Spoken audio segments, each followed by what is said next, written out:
Olá, diversidade na área, trazendo diversão, cultura e arte. E o programa de hoje tem muita novidade.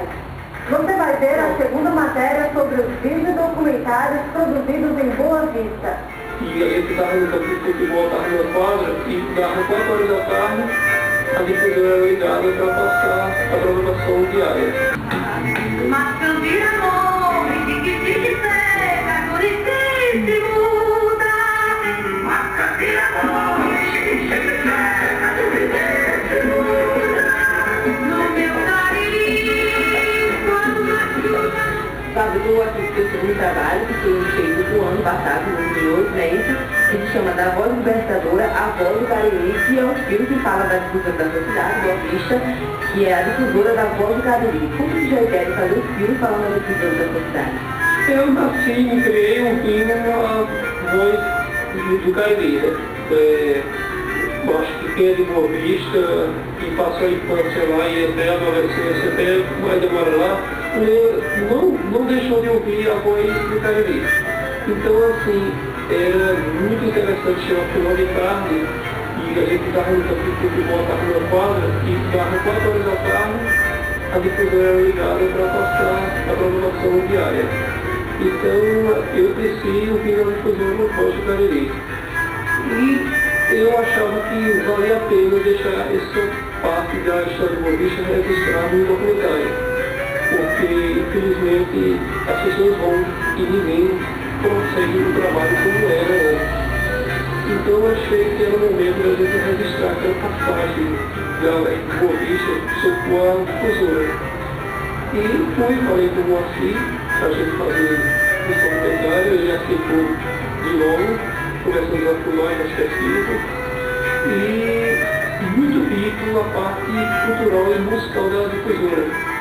Hoje, quando a gente, infelizmente, se vai para a rádio só toca música de péssima qualidade, o assim ele preservava um acervo musical de belíssima qualidade. Aonde vem, cumprimos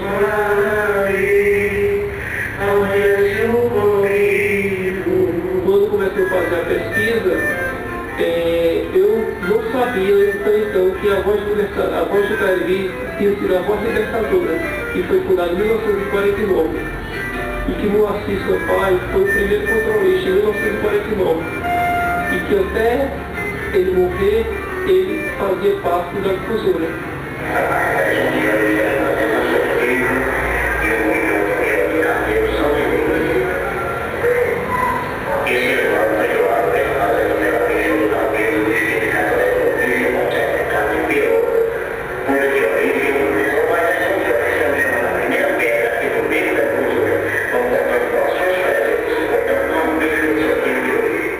E a gente pegou depoimentos de pessoas que eram cantores e da difusora.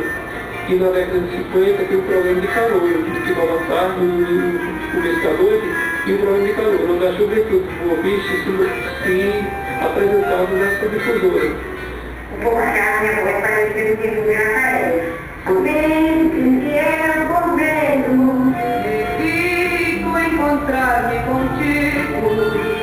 Eu sei que tu tens razão, que as armas não servem para castigo. Na década de 60, com o golpe militar, a difusora se chamava Voz Libertadora. Em 1964, com o golpe militar, chegou um capítulo do Exército, com denúncia porque se julgava comunista com a Libertadora e foram obrigados a mudar o nome. Então, a partir daí se passou a se chamar Voz do Cariri. Aí eu fui num belo rio meu, que aqueles carros grandes, eu ia fechar com você, montar ali, né? Aí entrava, metralhadora. Porque denunciando, né? Porque eu montava uma libertadora, né? Naquela época era horrível, né?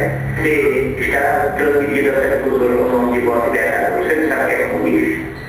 E eu não tinha a mínima ideia. Era ser um coronel. Eu não gostava desse nome de voz libertadora, né?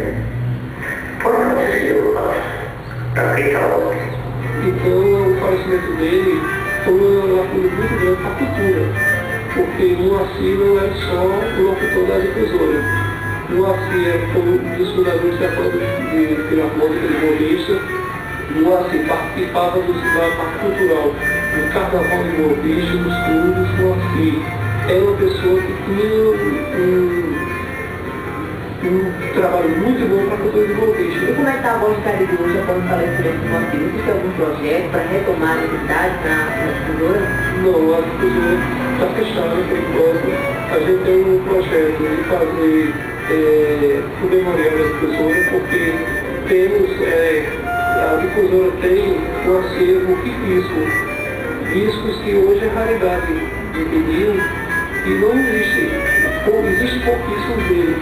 Eu tenho alguns discos de Luiz Gonzaga que eu acho que no Brasil todos são discos LPDs. E a difusora tem esse acervo.